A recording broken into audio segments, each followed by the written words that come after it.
दोस्तों, रमजान का पाक मुबारक महीना शुरू हो चुका है और इस रमजान के पाक मुबारक महीने में हिंदुओं के कई सारे छोटे बड़े त्योहार हैं, जिसमें से एक सबसे बड़ा त्योहार होली है। बस इसी चीज को देखते हुए उत्तर प्रदेश के सीएम योगी आदित्यनाथ ने अपनी ओर से एक खास एडवाइजरी जारी करी है और अपने 5 खास और सख्त नियम बनाए हैं। और इन नियमों का पालन करवाने के लिए योगी आदित्यनाथ ने अपने सभी आला अधिकारियों को ये सख्त और साफ साफ निर्देश दे दिए हैं। अगर कोई भी इन 5 नियमों का कोई भी उल्लंघन करता हुआ पकड़ा जाए, तुरंत कार्रवाई करके जेल में डाला जाए, जीरो टॉलरेंस अपनाया जाए। और इसी के साथ में रमजान के पाक मुबारक महीने में बड़ी बड़ी मस्जिदों के सामने पुलिस फोर्स तैनात रहेगी और साथ में ड्रोन से कड़ी और पहनी नजर रखी जाएगी, जिससे कोई भी असामाजिक तत्व माहौल खराब ना कर सके, शांति बनी रहे और सभी लोग भाईचारे के साथ अपना अपना त्योहार बना पाए। और आज हम आपको इन्हीं 5 गाइडलाइन के बारे में बताने वाले हैं। और इन गाइडलाइन को जानना हर मुसलमान के लिए बेहद ज्यादा जरूरी है, क्योंकि जैसे ही मुसलमान का कोई भी बड़ा त्योहार आता है, चाहे बकरा ईद हो या मुहर्रम हो, अब तो हाथ ये हो चुकी है। रमजान के पाक मुबारक महीने में भी सरकार ने अपनी ओर से 5 सख्त नियम जारी कर दिए हैं, जिसके अंदर रहते हुए ही मुसलमान नमाज पढ़ सकेंगे और बाकी के काम कर सकेंगे। इसलिए दोस्तों, आप सभी लोगों से निवेदन है, इस वीडियो को शुरू से आखिर तक पूरा जरूर देखें, अपनी जिम्मेदारी समझते हुए। और आपकी एक गलती आपके पूरे परिवार को जेल में डलवा सकती है। और साथ ही में इस वीडियो को कम से कम 10 दोस्तों, रिश्तेदारों में जरूर शेयर करें, अपनी लाजमी जिम्मेदारी समझते हुए, जिससे कि सभी लोग इन 5 खास गाइडलाइन से आगाह रह सके।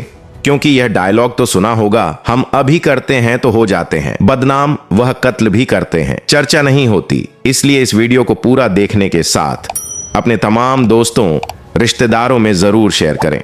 नंबर 1, योगी आदित्यनाथ ने अपनी पहली गाइडलाइन में यह साफ साफ और सख्त निर्देश दिया है, कोई भी मस्जिद से बाहर सड़क पर या फिर खुले में नमाज ना पढ़े। क्योंकि आमतौर पर क्या होता है, रमजान के पाक मुबारक महीने में सभी मस्जिदें नमाजियों से फूल हो जाती हैं और फिर लोग बाग अपना मुसल्ला या फिर चटाई बिछाकर सड़क पर ही नमाज पढ़ने लग जाते हैं।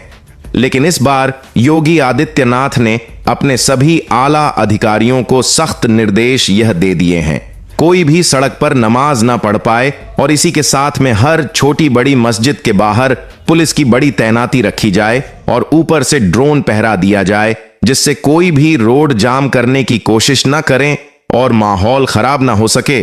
और यहां योगी आदित्यनाथ का सीधा सीधा यह कहना है, अगर लोग ज्यादा हो रहे हैं तो 2 जमात में नमाज अदा की जाए या फिर 3 जमात में की जाए, लेकिन मस्जिद से बाहर सड़क पर नमाज ना पढ़ी जाए।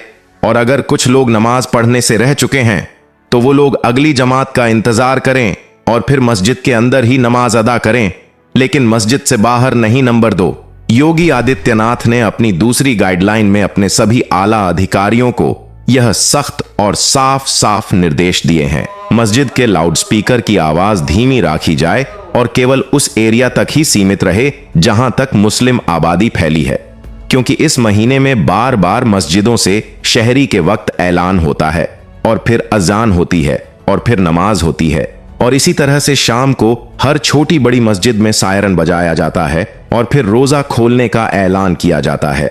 बस इसी बात को देखते हुए योगी सरकार ने एक एडवाइजरी जारी करी है, जिसमें योगी आदित्यनाथ ने अपने सभी आला अधिकारियों को सख्त और साफ यह निर्देश दिए हैं, लाउडस्पीकर की आवाज को धीमी रखी जाए और बार बार लाउडस्पीकर पर शोर शराबा न किया जाए। खास तौर पर सुबह शहरी के वक्त मस्जिद से बार बार ऐलान न किया जाए। बस इसी बात को देखते हुए योगी आदित्यनाथ ने अपने सभी आला अधिकारियों को यह सख्त निर्देश दिए, कहीं भी रमजान के महीने में अनहोनी ना हो और सभी गाइडलाइन को सख्ती से पालन करवाया जाए। और यह हम मुसलमान को भी सोचना चाहिए कि हम समुद्र की किस गहराई में गिरते जा रहे हैं, जहां हमें उठाने के लिए भी मस्जिद से ऐलान किया जाता है। और योगी आदित्यनाथ ने यह भी साफ साफ निर्देश दे दिया है अपने सभी आला अधिकारियों को, अगर कोई भी इन गाइडलाइन का उल्लंघन करता है या फिर कोई भी असामाजिक तत्व माहौल खराब करने की कोशिश करता है, उसके खिलाफ जीरो टॉलरेंस भी अपनाया जाए और तुरंत कार्रवाई करके जेल में डाला जाए। इसलिए हम मुसलमान को चाहिए किसी भी तरह की कोई चूक या अनहोनी ना करें और सभी गाइडलाइन को फॉलो करने के साथ इस वीडियो को अपने तमाम मुसलमान दोस्त रिश्तेदारों में आगे अपनी जिम्मेदारी समझते हुए शेयर करें।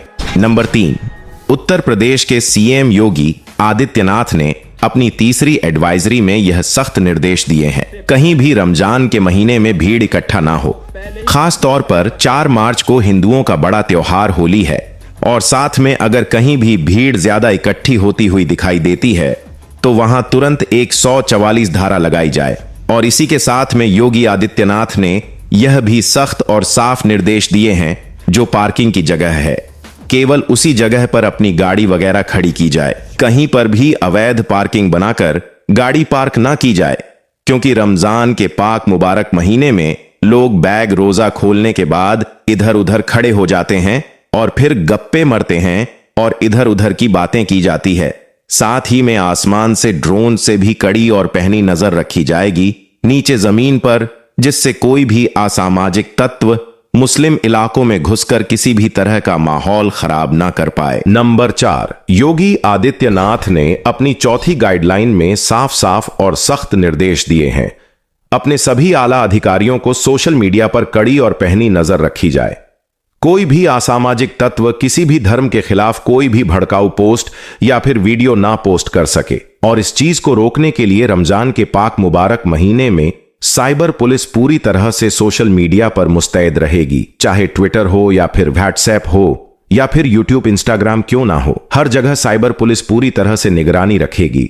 अगर कोई भी किसी भी धर्म के खिलाफ भड़काऊ वीडियो या फिर भड़काऊ पोस्ट शेयर करता है, उसके खिलाफ तुरंत कार्रवाई करके जीरो टॉलरेंस अपनाकर जेल में डाला जाएगा। और यहां ध्यान रखने वाली बात है, किसी भी फेक वीडियो को अपने व्हाट्सएप से आगे शेयर बिल्कुल भी ना करें, क्योंकि एक गलत जानकारी पूरी इलाके का माहौल खराब कर सकती है। क्योंकि कई मर्तबा सोशल मीडिया के जरिए यह अफवाह फैल जाती है कि यहां गाय को काटकर गाय का गोश्त बेचा जा रहा है और रमजान के पाक मुबारक महीने में अधिकतर मुसलमान रोजे की हालत में रहते हैं और गोश्त की बिक्री भी आम दिनों के मुकाबले कई गुना ज्यादा बढ़ जाती है। इसलिए असामाजिक तत्व सोशल मीडिया के सहारे अफवाह फैलाते हैं और फिर माहौल खराब होने की संभावना होती है। इसलिए योगी आदित्यनाथ ने अपने सभी आला अधिकारियों को सख्त और साफ निर्देश दिए हैं। रमजान के मुबारक महीने में सोशल मीडिया पर निगरानी रखी जाए, जिससे कि कोई भी असामाजिक तत्व होली या फिर रमजान को लेकर किसी भी तरह का कोई भड़काऊ पोस्ट या फिर गलत पोस्ट ना करें, जिससे कहीं माहौल खराब हो। नंबर 5, योगी आदित्यनाथ ने 5वीं गाइडलाइन में ये साफ साफ निर्देश दिए हैं। अपने सभी आला अधिकारियों को ड्रोन से हर उस इलाके पर कड़ी और पहनी नजर रखी जाए जहां हिंदू और मुस्लिम आबादी एक साथ रहती हो, क्योंकि रमजान के पाक मुबारक महीने में हिंदुओं का एक बड़ा त्योहार होली है 4 मार्च को, जिससे कि कोई भी असामाजिक तत्व बीच में आकर माहौल खराब ना कर सके। और इसी के साथ में योगी आदित्यनाथ ने मुस्लिम धर्म गुरुओं से एक बहुत ही बड़ी अपील करी है कि मुसलमान को इस बारे में समझाया जाए। और फिर लखनऊ में मौजूद इस्लामिक सेंटर ऑफ इंडिया के अध्यक्ष रशीद फिरंगी ने मुसलमान से एक बहुत ही बड़ी अपील कर दी है और एक अपनी ओर से एडवाइजरी जारी कर दी है, जिसमें इस्लामिक सेंटर ऑफ इंडिया के अध्यक्ष मौलाना रशीद फिरंगी ने मुसलमान से एक बड़ी अपील यह करी है, आप इस रमजान के मुबारक महीने में अच्छे अच्छे और नेक काम करें और इसी के साथ में अल्लाह से दुआ मांगे भाईचारे की, जिससे हम सब मिलकर एक साथ रह सके और इस देश को और ज्यादा तरक्की मिले। इसके लिए दुआ करें। और साथ में एक खास अपील मौलाना रशीद फिरंगी ने यह करी है, बेवजह सुबह के वक्त यानी शहरी के वक्त बार बार माइक पर ऐलन या फिर शोर शराबा ना किया जाए। और एक अपील मौलाना रशीद फिरंगी ने मुस्लिम नौजवानों से यह करी है, 4 मार्च को हिंदुओं का एक बड़ा त्योहार होली है, उस दिन अगर हो सके तो घर में ही रहे, क्योंकि उस दिन हमारे हिंदू भाई होली खेलते हैं और अगर होली का रंग मुसलमान में पड़ जाता है वह बुरा मानता है। इसलिए अच्छा यह है उस दिन घर से तभी निकले जब ज्यादा जरूरी काम है, अन्यथा कुछ टाइम के लिए घर में रही, जिससे कोई भी और असामाजिक तत्व माहौल खराब ना कर सके। और साथ में दोस्तों, हम सभी को चाहिए इन सभी गाइडलाइंस को खुद भी फॉलो करें और अपने रिश्तेदारों और दोस्तों में वीडियो को आगे शेयर करके बोले, सभी लोग इन गाइडलाइन से आगे रह सके, जिससे किसी से भी कोई चूक ना हो। और आखिर में हम आपको बताते हैं ऐसे 3 लोग जिनका रमजान में भी ना नमाज, ना रोजे, ना कोई इबादत अल्लाह कबूल करता है। नंबर 1, ऐसा वह शख्स जो माँ बाप की नाफरमानी करता है, यानी कि माँ बाप को गिरी हुई नजर से देखा है और उन पर एहसान दिखता है। किसी चीज को लेकर ऐसे शख्स का अल्लाह रोजा कबूल नहीं करता, चाहे वह कितना भी भूखा प्यासा रहे।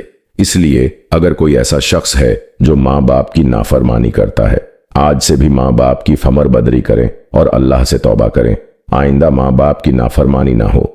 दूसरा, वह शख्स जो हराम कमाता है और हराम कमाई से ही रोजा रखता है और फिर खाता है, अल्लाह को ऐसे लोगों का भी रोजा पसंद नहीं, चाहे वह कितने भूखे प्यासे रहने, क्योंकि रोजा भूख का नाम नहीं है, बल्कि अपने नफ्स पर काबू करने का नाम रोजा है। और रोजे की हालत में कोई ऐसा काम ना करें जिससे अल्लाह नाराज होता हो। ज्यादा से ज्यादा नमाजें और तेशबीह की पाबंदी करें।